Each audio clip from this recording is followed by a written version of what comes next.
Hello guys, today we are here to discuss about ULIP and SIP. SIP, as you all know, in my last 2-3 videos I have told you much about SIP, that is Systematic Investment Plan. Insurance के अंदर ULIP होता है, कई तरह के products होते हैं insurance में, आपको पता होगा। टर्म प्लान भी होता है, रिटायरमेंट प्लान भी होता है, होल लाइफ प्लान भी होता है, यूलिप भी होता है, ठीक है ना। यूलिप क्या होता है? ULIP is unit linked insurance plan. तो हम इस बार डिस्कस करेंगे कि यूलिप और एसआईपी में क्या डिफरेंस है। एसआईपी इसलिए कह रहा हूँ कि मंथली करके हम लोग यूलिप को भी मंथली मोड करके करेंगे। जैसे कि सपोज करो 5,000 रुपये की एसआईपी कर रहे हैं या 10,000 रुपये की एसआईपी करें, 10,000 रुपये महीने की अगर यूलिप करेंगे तो उसके क्या रिजल्ट्स आएंगे उसको कंपेयर करेंगे। क्योंकि आजकल मार्केट में क्या है कि LIC तो है ही है, बिकती है, उसके अपने वो हैं, बट मार्केट में म्यूचुअल फंड्स का काफ़ी बोलबाला धीरे धीरे करके बढ़ता जा रहा है। तो यूलिप में भी फीचर्स वैसे वाले हैं जो आपके म्यूचुअल फंड के होते हैं। बताऊँगा कैसे। दोनों जगह फंड मैनेजर होते हैं, ठीक है। अब हम इसमें एक चीज़ नहीं, बहुत से लोग कहते हैं यूलिप बेटर है।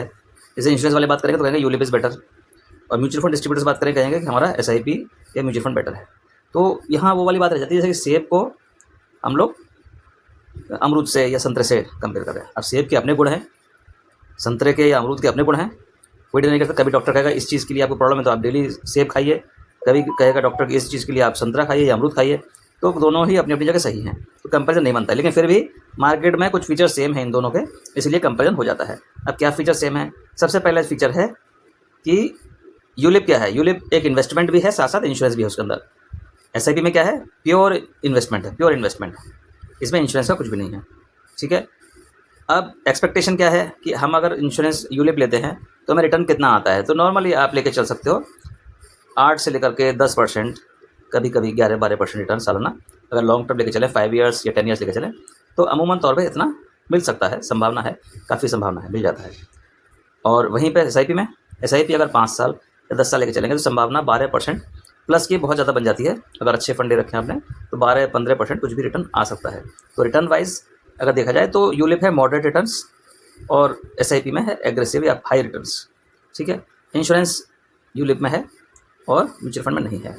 इसके साथ में अगर तीसरी बात करें तो अगर टैक्सेशन की बात करें तो टैक्सेशन यूलिप में 80C की रिबेट है। अगर न्यू टैक्स रिजीम में जाएंगे तो उसकी रिबेट कोई मतलब नहीं है, लेकिन 10-20 की रिबेट रहती है, यानी कि जो पैसे बाद में लौट के आते हैं 2000 टोटली टैक्स फ्री। तो भले ही रिटर्न 8 से 10% या 12% आ रहा हो, लेकिन that is tax free return.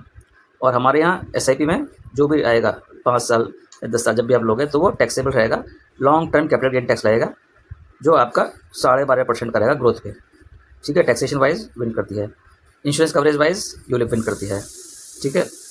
Return wise SIP win करती है। तो लॉन्ग टर्म प्लानिंग करना है तो क्या लें, इसके लिए डिसीजन लेने के लिए ये सब चीज़ें हैं आपकी। इसके अलावा अगर हम और कुछ चीज़ें फैक्ट्स देखना चाहेंगे तो यूलिप के अंदर एक और फैसिलिटी बहुत अच्छी होती है जिसे कहते हैं स्विचिंग। हमारे यहाँ पे स्विचिंग फैसिलिटी इंश्योरेंस में मिलती है, जो यूलिप प्लान है उसमें। और कई कंपनी चार्ज स्विच देती हैं साल के, कुछ 12 देती हैं, कुछ अनलिमिटेड देती हैं, कुछ एक्स्ट्रा स्विचेस पे चार्ज लगाती हैं 100 रुपये का। तो ये स्विचिंग फैसिलिटी ऐसी है जिसमें टैक्सेबल नहीं होती है। आप any number of time switch करेंगे तो टैक्सेशन का कोई इंपैक्ट नहीं पड़ने वाला है इसमें। लेकिन अगर हम SIP या म्यूचुअल फंड जब स्विच करते हैं तो वहाँ पर उसको स्विच को रिडेम्पशन माना जाता है। किसी फंड से बाहर निकालते हैं तो उसे रिडेम्पशन माना जाता है, तो that is taxable again. That can be short term capital gain and that can be long term capital gain also. दूसरा, जो कुछ चार्जेस होते हैं, चार्जेस की अगर बात करें तो यूलिप में चार्जेस ज़्यादा होते हैं, काफ़ी ज़्यादा चार्जेस होते हैं। मतलब आपके SIP के बराबरी अगर करेंगे, कंपेरिजन करेंगे तो यूलिप में चार्जेस ज़्यादा होते हैं। Charges wise ULIP is high and SIP is very normal, ठीक है। और उसके अलावा कुछ फैक्ट रह जाता है, टैक्स रिबेट बता दिया मैंने।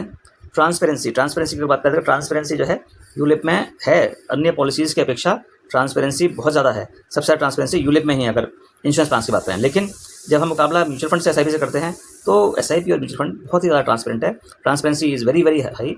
उसके मुकाबले यूलिप ट्रांसपेरेंसी काफ़ी लो है, ठीक है। लास्ट आपका चार्जेस हो गया, रिटर्न पोटेंशियल मैं डिस्कस कर दिया, लाइफ कवर कर दिया। तो ये मेन पॉइंट्स हैं जिससे हम कहते हैं कि भाई सेब को सेब से कंपेयर करो, सेब को अमरूद से, सेब को संतरे से, सेब को अंगूर से आप कंपेयर नहीं कर सकते हैं।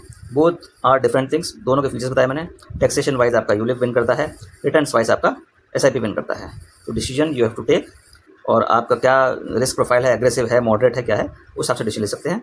मेरा नाम दीपक मिश्रा है, मैं खुद भी एक म्यूचुअल फंड डिस्ट्रीब्यूटर भी हूँ, साथ में मेरे पास घर में LIC की एजेंसी भी है। तो मैं दोनों के लिए इम्पार्शल हूँ, कोई दिक्कत नहीं है। आप उस हिसाब से अपने डिस्ट्रीब्यूटर एजेंट से आगे सजेशन लेके कर सकते हैं। Thank you so much.